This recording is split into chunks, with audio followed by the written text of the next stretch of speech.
El 12 de abril del 2026, Perú fue por octava vez en 10 años a las urnas para elegir a un nuevo presidente. En una elección inédita marcada por la inestabilidad política y la crisis institucional constante, 36 ciudadanos se candidataron para la presidencia y ninguna obtuvo los votos suficientes para ser victorioso en la primera vuelta. Keiko Fujimori, no sé si quienes estén del otro lado les suena ese apellido ligado a la vida política peruana, ganó las elecciones con el 17,8% de los votos, pasando por cuarta vez consecutiva al balotaje, consolidándose como la figura de la derecha conservadora peruana. Por el otro lado, la sorpresa la dio al candidato de izquierda Roberto Sánchez, quedando segundo y llegando al balotaje con un tan solo 12% de los votos totales. Bajo este clima, el pasado 7 de junio se dio la segunda vuelta. Y a casi 10 días después, y con aproximadamente el 99% de las mesas escrutadas, Perú no tiene presidente. Y Fujimori supera a Sánchez por un poco más de 30.000 votos. Pero para entender todo esto tenemos conectada a Railla Correa, abogada peruana residente en Buenos Aires. Forma parte del equipo de investigación política de la revista Crisis. Railla, ¿cómo estás? Hola, ¿qué tal? ¿Cómo están? Buenas noches. Buenas noches. Antes que nada, necesito que me tires la primicia. ¿Cuántos votos hay de diferencia en este momento entre Keiko y Roberto? Bueno, en estos momentos justo entré a actualizar la página, que así estamos todos cada 3 minutos, y al 96.096% nos encontramos a 36.500 votos de diferencia. A favor de Keiko Fujimori.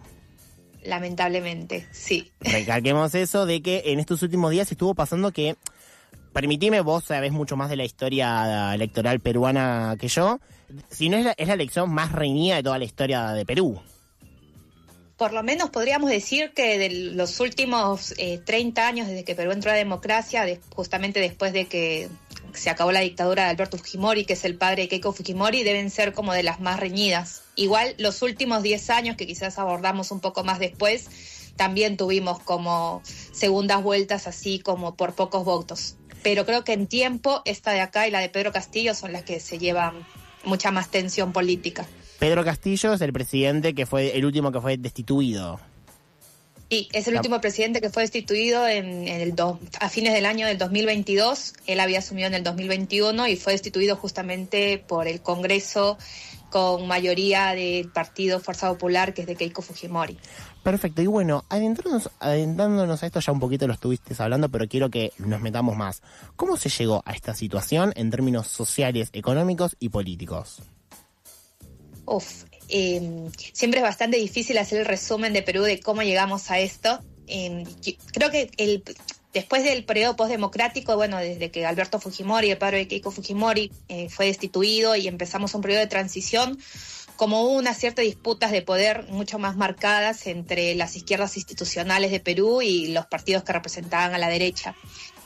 Fuerza Popular, que antes no tenía ese nombre, cuando asumía Alberto Fujimori, se empezó a constituir como un nuevo partido democrático y empezó a disputar la presidencia a través del Poder Ejecutivo, pero también otras instituciones como el Poder Legislativo y el Congreso. Y bueno, desde ahí nosotros hemos tenido 4 balotajes con Keiko Fujimori, no es el primer balotaje, hemos tenido balotaje en el 2011, en el 2016, en el 2021 y ahora el 2026. Y bueno, siempre ha sido como una disputa entre, se podría decir, heridas abiertas o situaciones de conflictos no solucionados que tuvo el país con relación a lo que dejó el fujimorismo. En Perú hay como una marcada polarización contra lo que es mucho simpatizante de lo que es lo que representó el fujimorismo en el país después de la violencia política, con la idea de la pacificación del pueblo peruano, donde se venció a los grupos armados que existían entre los 80 y los 90, y después otro sector que se marcó, se posicionó desde una postura antifujimorista, justamente reclamando el hecho de que el gobierno de Alberto Fujimori fue una dictadura que cometió graves violaciones de derechos humanos. Entonces, entre ese entramado de siempre tener como una fuerte militancia antifujimorista y muchos simpatizantes fujimoristas, bueno, es como todas las elecciones que hemos tenido, siempre ha sido un candidato de cualquier partido político versus Fujimori. Perfecto. Y hablando de estos candidatos que hubo, estuve investigando que fue sorprendente en la primera vuelta el segundo lugar de Roberto Sánchez. ¿Quién es este candidato que le está peleando la presidencia a Fujimori?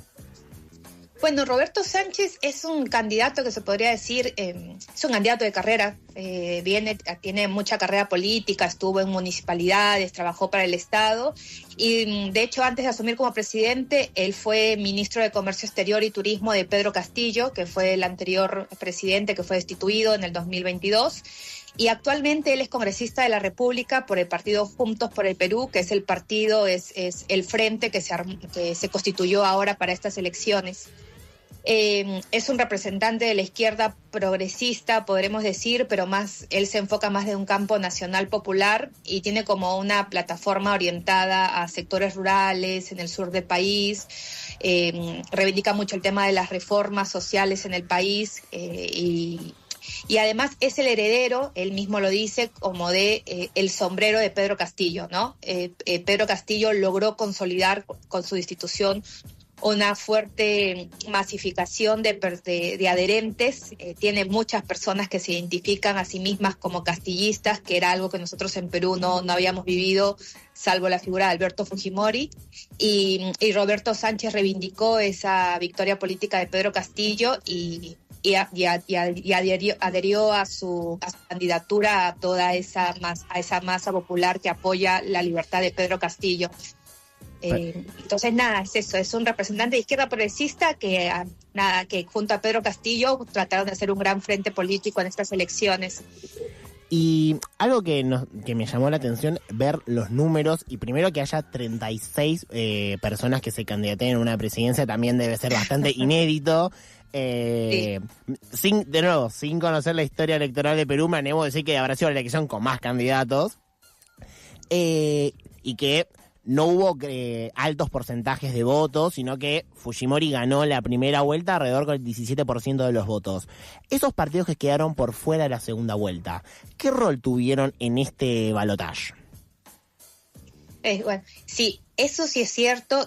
Fue la primera elección donde tuvimos una cantidad de candidatos que sobrepasó otro. Creo que la del 2021 fue lo máximo que tuvimos en el 2021 y habían sido, creo, 18.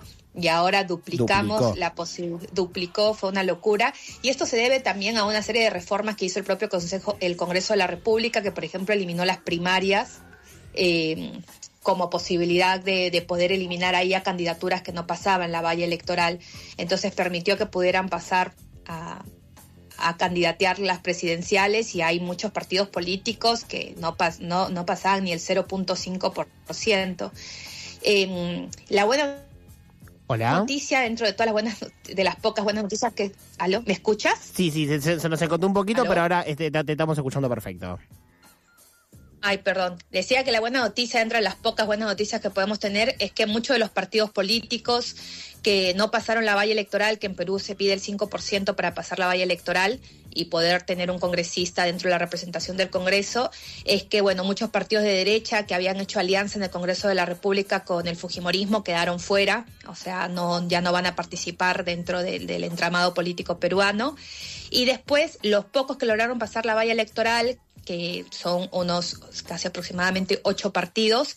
Son partidos que, bueno, en esta segunda vuelta entraron en negociaciones cada uno de acuerdo a su ideología política o intereses particulares con determinados partidos, con los partidos que pasaban a segunda vuelta. Por ejemplo, Keiko Fujimori hizo alianza con, podríamos decir, el máximo representante de la ultraderecha en Perú, que es Rafael López Aliaga, que es el representante de Renovación Popular, e hizo alianza también con sectores de Avanza País, que es un representante más de personas más vinculadas al palo militar en Perú, a la defensa de la policía, de los militares.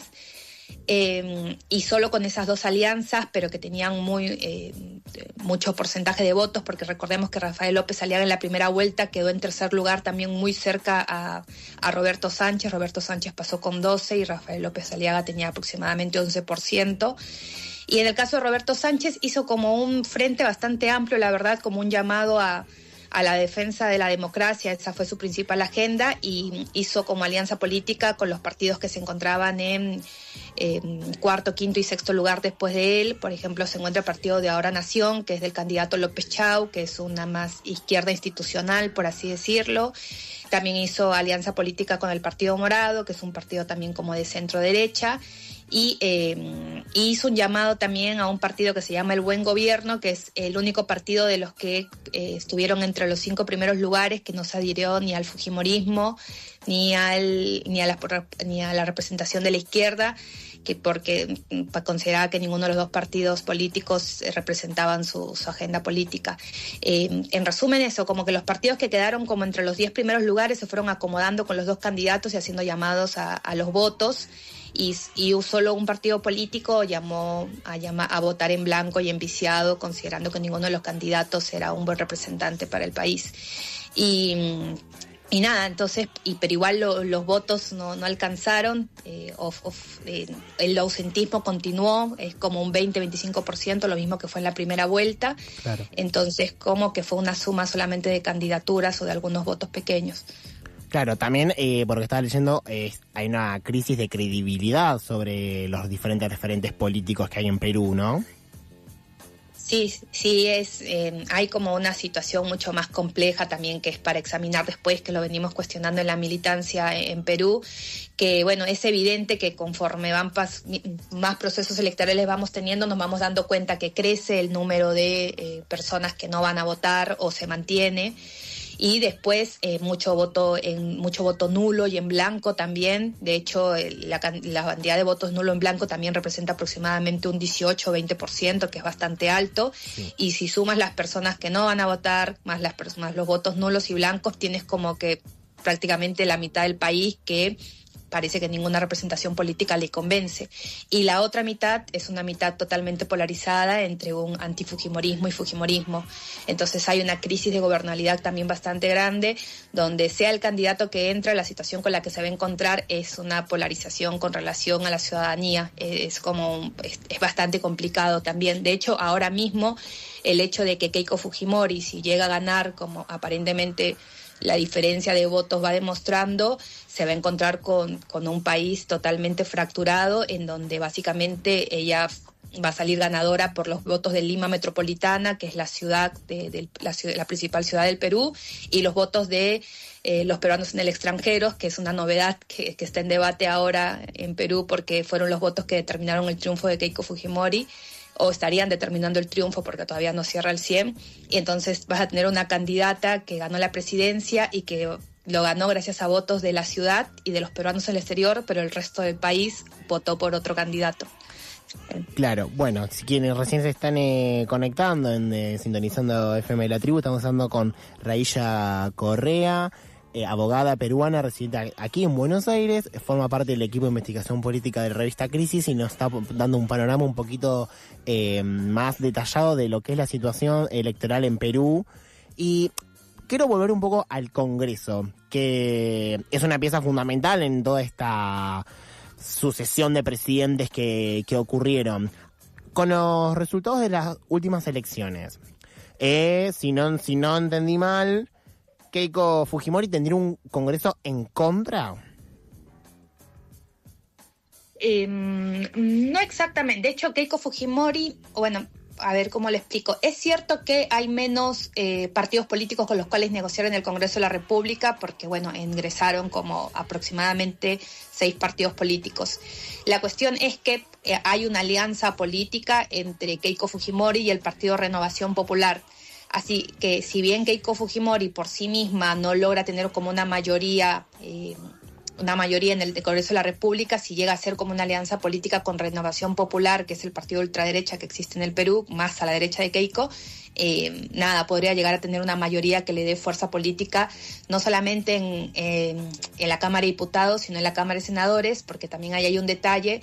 Perú era como presidencialista y unicameral, y en el Congreso de la República que se va, con mayoría fujimorista, cambiaron ese régimen y ahora tenemos una Cámara bicameral donde el fujimorismo va a tener poder político en la Cámara de Diputados y en la Cámara de Senadores, que es una situación que la verdad rompe más el marco institucional que teníamos, porque si ya teníamos un Congreso de la República que actuaba, que tenía como poderes casi absolutos al punto de destituir presidentes cada vez que lo consideraba, ahora con un Senado que ratifique eso y que tenga mayoría de derecha, va a ser como mucho más difícil poder equilibrar los poderes que existían en Perú.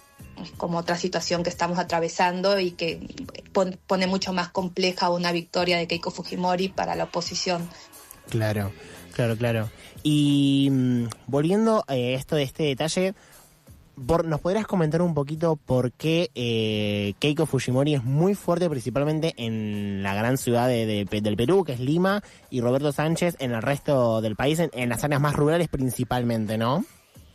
Sí.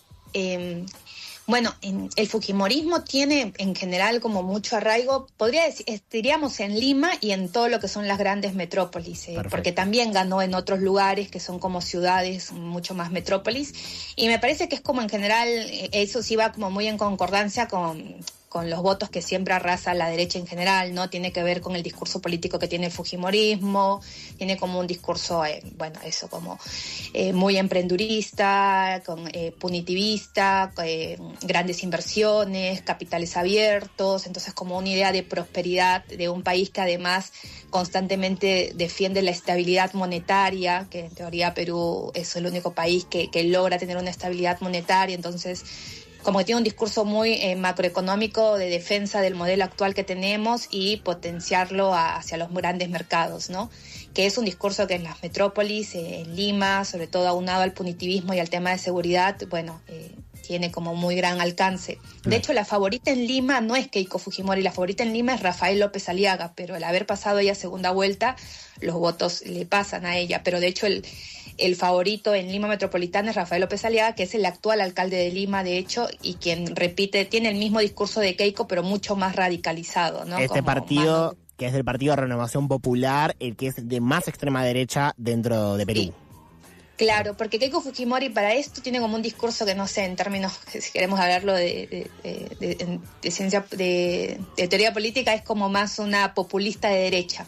Claro. En cambio, Rafael López Aliaga es un representante de la ultraderecha, de hecho tiene vínculos con el Vox de España, tiene vínculos con Donald Trump, tiene vínculos con Milei, con Kast en Chile, es como un tipo que se mueve mucho en la internacional de la ultraderecha. De hecho, es el representante de la ultranacional derechista, pero bueno, al no lograr los votos consolidados en la primera vuelta, apoya a Keiko en la segunda vuelta, pero en un marco de alianza política, ¿no?